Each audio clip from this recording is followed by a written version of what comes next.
particularly post-pandemic. It's up to the parents, I think, now, and the teachers and the adults in the room to actually start talking things up. And young people, whether we believe it or not, whether we know it or not, they actually listen. Hello and welcome to Wellbeing. I'm Jack Hodgins. Today I'll be discussing student wellbeing. Student wellbeing is a topic relevant to all that are or will be attending school, and it is important we talk about it to ensure our future generations are not just educated, but are healthy and grounded young people. We are again joined on the program by Principal Dr. Mark Merry from Yarra Valley Grammar School in Melbourne. Dr. Merry has been in the educational field for more than 4 decades and became principal at Yarra Valley in 2009. Yarra Valley has been operating as a co-educational school since 1978 and caters for early learning to Year 12 students. Hello Mark, and welcome back to the program. Jack, it's great to be here. Thank you. What is a teacher's role when it comes to student wellbeing? You know, schools are a bit like icebergs, Jack. The bit you see on the surface is the learning and the teaching, and there's a whole swag of other stuff going on beneath the surface, and that's really the relational domain. So the idea that teachers get up there and teach history or they get up there and teach physics, yeah, they do, but a large part of their day is given over to the relational domain. So making sure that relationships are right, making sure that that everything's working, that dynamic in the classroom is working and the one-on-one's working. So it's a good question. Most of the teacher's day is given over to the relational. What are some of the topics, because student wellbeing is quite a broad topic, what are some of the topics that come to your mind when that's kind of said? Well, we're a early learning to Year 12 school, so we've got everyone from 3-year-olds to 18-year-olds. But to be honest, there is a common theme there, and it speaks a bit to the human condition in a sense, and that is that we all want to belong. We want to be part of something, and we don't want to be left out. Now, that can be a 3-year-old, or it could be someone in their late 20s at a party. You want to feel like that you're a part of the group and that you feel like you've got a place in the group. So we spend a lot of our time at school on the issue of belonging. We might not call it that, but that's what it's all about. Having people feel connected, having people feel that they have got a place in the community. That's the big ticket item for me, and that can be from our littlest kids all the way through to our eldest kids. Are there any specific things that schools are looking at the moment to do with wellbeing, like some that come to my mind, such as bullying or anything like that schools are really kind of focusing on? We're fortunate in many ways. We don't have a lot of bullying at school. If it ever happens, it's usually online, and it's usually between friends, and it's often exclusion. So, you know, such and such said this, well, we won't talk to such and such for the next week. So it tends to be more like that. So we don't get a lot of physical, basically real-time bullying. It's more online stuff. Our big concern at the moment is the reintegration and reanimation of the school from kids largely being isolated to being back and being fully involved. Now, I know in other states, you were faster to get back there. Here in Victoria, it was quite a saga being away. So we spent a lot of our time reinstituting the culture of the school. So this term, holding assemblies where we could, and the rituals and the formalities and the just in a sense to give a certain degree of certainty to the young people, because they crave certainty. They crave the adults in the room being able to, in a sense, give them a sense of predictability and the disruption and the chopping and changing, and end to all that. So that's what we've been spending a lot of our time on, re-engagement, reinstitution of ritual, reinstitution of sort of the predictability of life. Now, that might sound odd, that people want life to be predictable, but after 2 years of near chaos, people just want some business as usual. Have you found that like the students are a bit more happier now that they're back in physical school than on Zoom? I talked to my colleagues today about unintended consequences, and we've had a global pandemic. We've had a generational challenge to the nation. We haven't had such a challenge really since the Second World War. And so there's a lot of downsides to what's happened in the last 2 years. But there's a couple of unintended consequences, one of which was that we have a generation of parents sitting just off camera, watching classes going, oh my God, I had no idea, classes were A, this good, and teachers were B, this good. So that's the first unintended consequence. Second unintended consequence is that our students realise just how much their school means to them. And I'm talking about the physical place, I'm talking about the social space, I'm talking about friends and teachers. And so on the first day back, the doors of the buses would open and they just bounced out. And I kid you not, in a completely guileless way, the kids were saying, oh, it's just so good to be back. So two unintended consequences. Parents realise what a mighty job their teachers are doing, and students realise just how much they love this school. What are some of the signs that you can tell when a student might be struggling with something? You know, there's an old saying, waving, not drowning. When students drown, they go quiet. And so we look for any behaviours which are unusual in that student. So the students who are usually bubbly and vivacious and are just a little bit quiet, a little bit shell-shocked, we keep an eye out for that.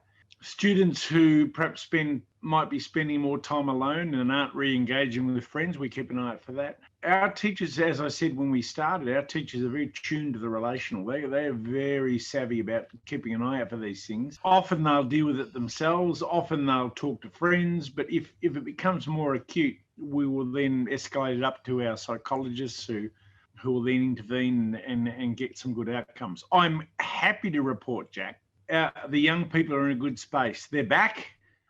Life has resumed. Now they've gone home on Christmas holidays, of course, but this timely re-engagement at school, this one term where they were able to be back here, has settled the ship in a big way. Have you had any moments in your career where a student has come to you with a really confronting issue? Yeah, it wasn't in this school. I'll tell you a little story. I shouldn't tell you this, Jack, but I will. I was a deputy head of the school, and I had a young man in year 11 come to me and said, "Sir, I'm getting widespread bullying from a number of the bigger guys in the year level." I said, "Oh, well, what's it all about?" They said, "They're all saying I'm gay." I said, "Yeah, well, why are they saying that?" He said, "Because I am." I said, "Right, what would you like me to do about it?" He just said, "Look, I want it to stop." Now, this is a bit I shouldn't tell you, Jack. If I'd have gone through the normal course of action, got the year level coordinator in and disciplined the other kids, possibly the problem would have got worse. We know that. They would have gone underground, but it got worse. So what I did was I went and got the biggest kid in the school who owed me a few favours. And I told him what the problem was. And he said, "Sir, don't worry about it. It's not going to be a problem any longer." So that lunchtime, this young fellow was out having his lunch on his own.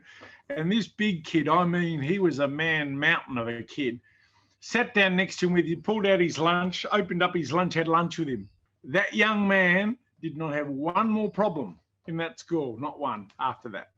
Wow. So sometimes you've got to get a little creative in how you deal with these things. That issue that I've just spoken about doesn't tend to be an issue anymore. Young people don't make judgments around that anymore.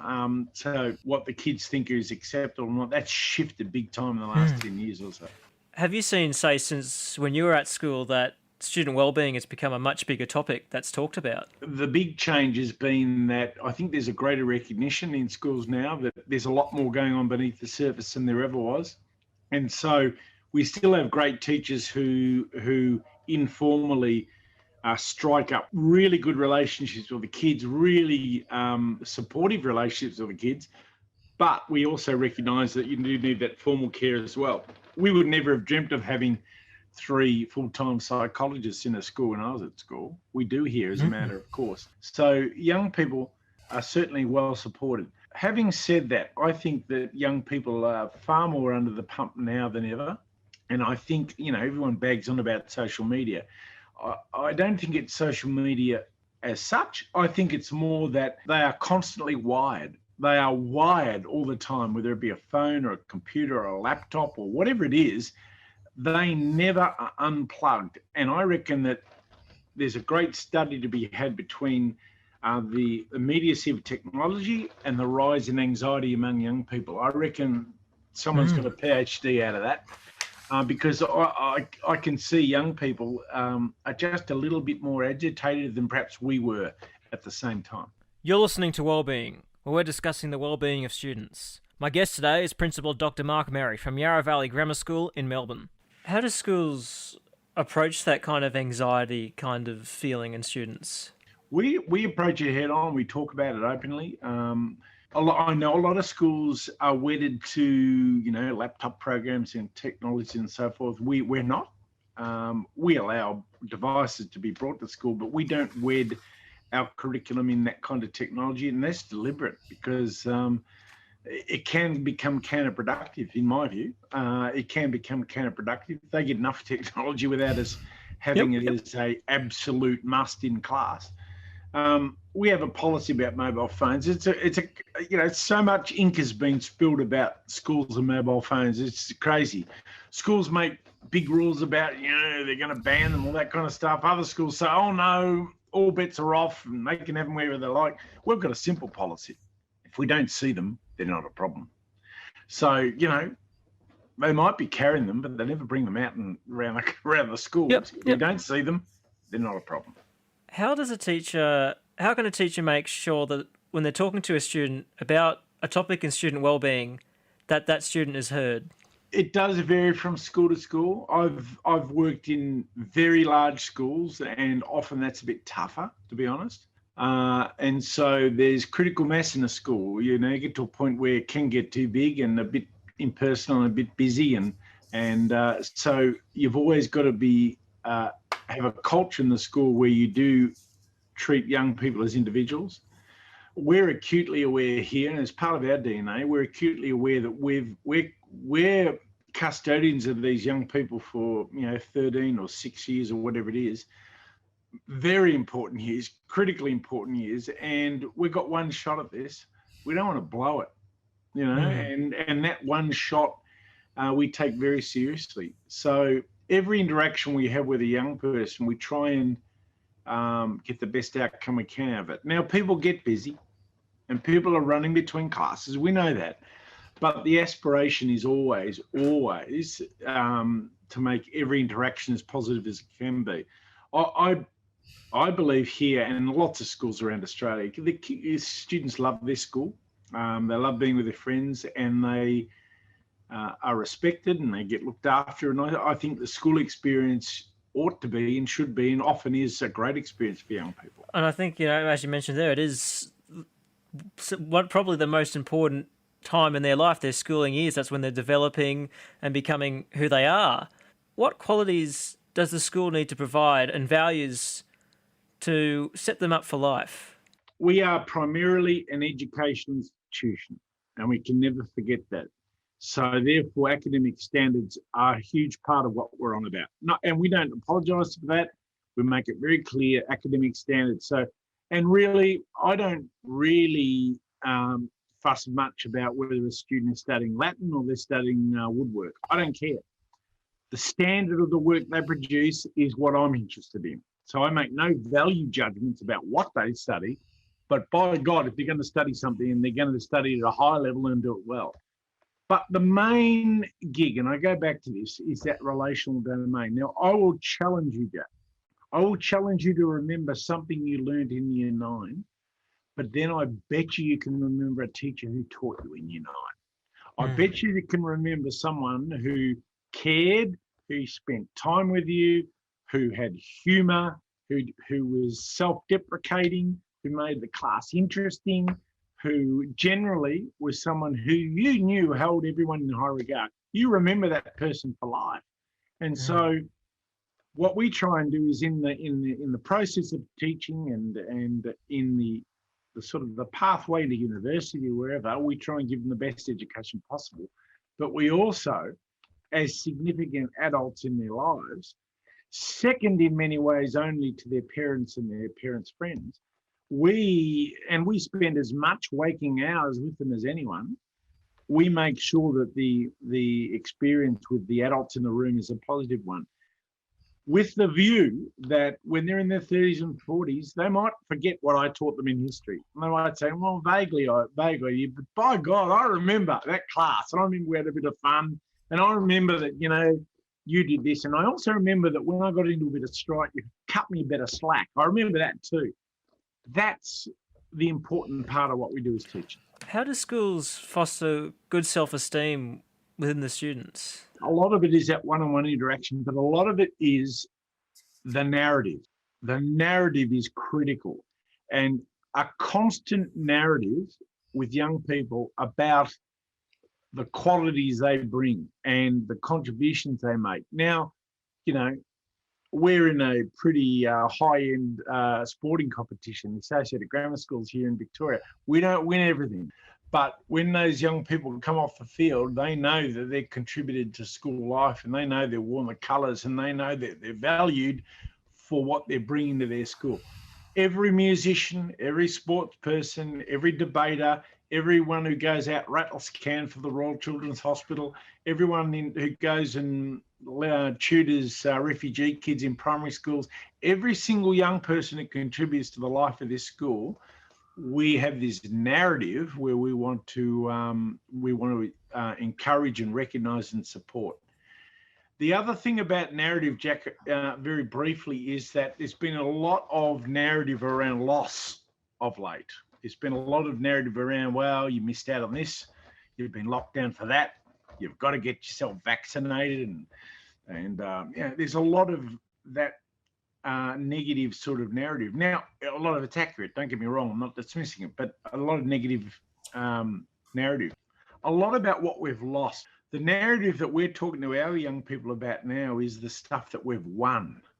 And that to me is an important narrative. What have they won?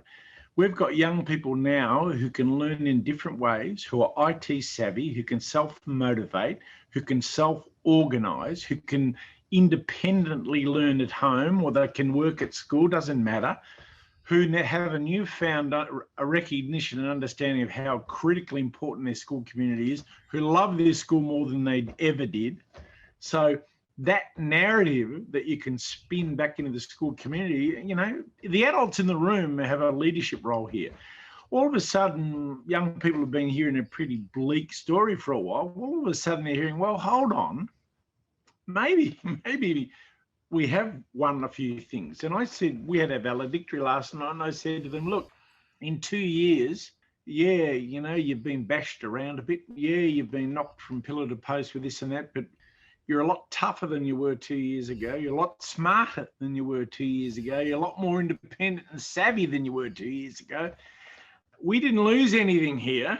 And I said, if I was a registrar at a university or as an employer, and the candidates that I'm seeing now come through up in front of me, I'd be grabbing you, because you know, you've got all those skills that probably you might never have learnt, or you might have learnt later in life. You're listening to Wellbeing, where we're discussing the well-being of students. My guest today is Principal Dr. Mark Merry from Yarra Valley Grammar School in Melbourne. Is body image a issue that comes up a lot?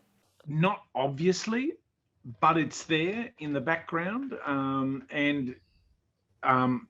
I don't hear a lot of problems here at school, but I'm aware that there's probably a murmuring background of body image that's unrealistic, and because it's a background bombardment, you know, it's not so much the in-the-face stuff, it's just the subliminals, you know, everything you see on the screen, everyone you see on a screen is gorgeous. Every advertisement you see involves people who look like they don't have a hair out of place. You know, and so there's a subliminal, unrealistic message that's being pushed at young people all the time. I don't see it acutely, but I think it's a chronic problem, and I think it's a problem which is creeping younger and younger and younger every year. And so a problem which probably once beset 15, 16-year-olds, you know, you can't assume it's not a problem when they're 6, 7, 8, 9, which is a tragedy, really, because that's the time we should be having fun. Absolutely.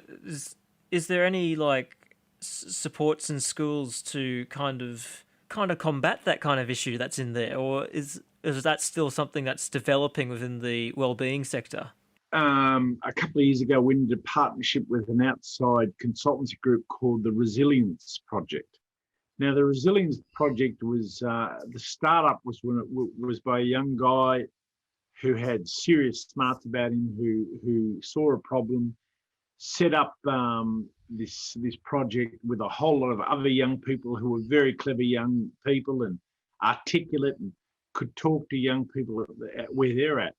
So we formed a partnership with them, and they help us run programs literally from our early learning centre all the way through to year 12. In the early learning centre, the programs they run are things like, what does a friend look like? What are some of the things a friend does? How can you be a good friend to others? And so it's the basic building blocks of belonging, all the way up as the kids get older through primary school, looking at body image and looking at realism around that, being happy and healthy and with who you are and those issues of self-esteem, right through to anxiety, right through to motivation. And as you get right up to year 12, being able to handle pressure. So our project basically is tailor-made to each level of the school that it goes through. It goes back, Jack, to what I was saying earlier. Schools spend a lot of time on this when perhaps, it was probably done informally back in the day, but it was certainly not part of the programming of school life.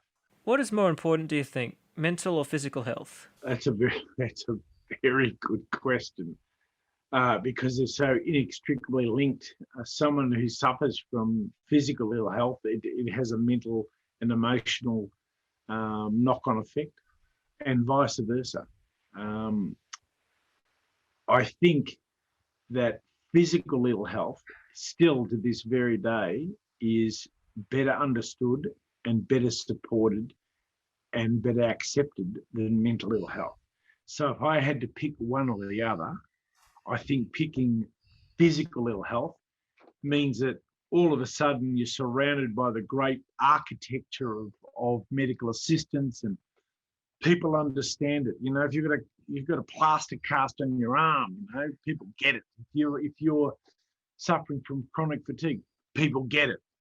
If you say that you suffer from anxiety and depression, we won't talk about that.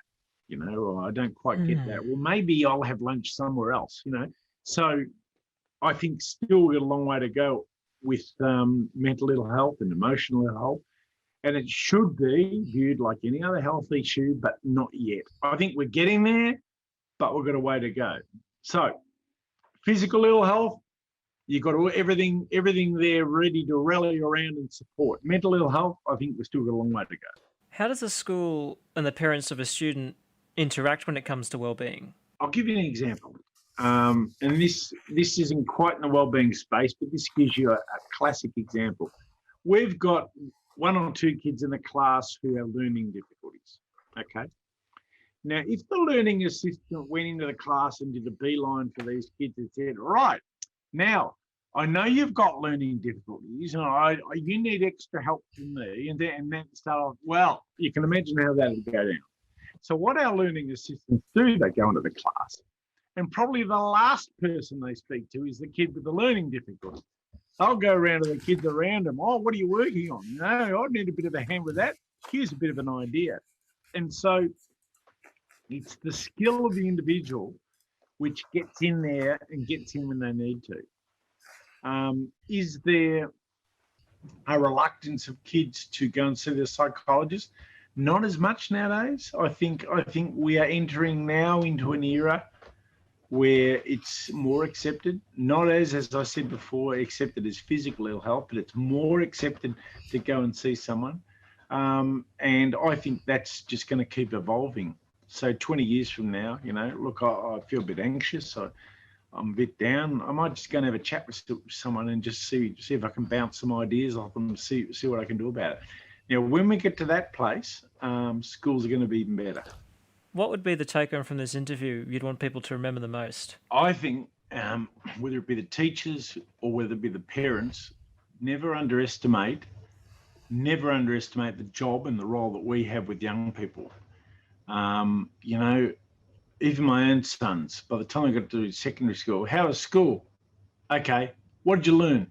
Not much. Well, that's the end of the conversation. And I found the best times to actually engage in conversation about anything deep was in the 120 hours that I sat next to them teaching them how to drive. Hmm. But I think parents can sometimes feel disempowered in influencing young people. I use the term influence deliberately. It's not about forcing them, because frankly, you can't force a 17-year-old to do anything. You can influence them. You can use your credibility with them. You can use your position as parent to shape behaviour. But we often, as parents, and we often underestimate the power we have. As I say, parent is also a verb. Get in there and do it, and so I think a take home from this is, particularly post-pandemic, particularly post what could have been a very down 2 years, we have the ability to rewrite the narrative. So the adults in the room have got to start talking the world up again. We've achieved something great here. We have come through a global pandemic with minimal casualties. Sad, the ones that we have had, tragic for their families, but minimal casualties with some disruption, but we've come through it. It hasn't broken us. It hasn't cracked the fabric of society. We've been bashed around a bit, but we survived it and we're going to get on with it. So it's up to the parents, I think, now, and the teachers and the adults in the room to actually start talking things up. And young people, whether we believe it or not, whether we know it or not, they actually listen. And they listen to what we say. Even if they say they don't, they do. So that's what the take home. Let's start to have a post-pandemic upward spiral.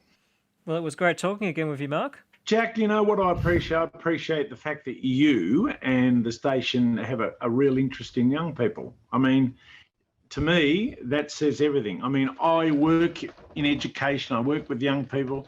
That's my gig. But the fact that you guys in the media take the time to do it, I mean, that's all power to you.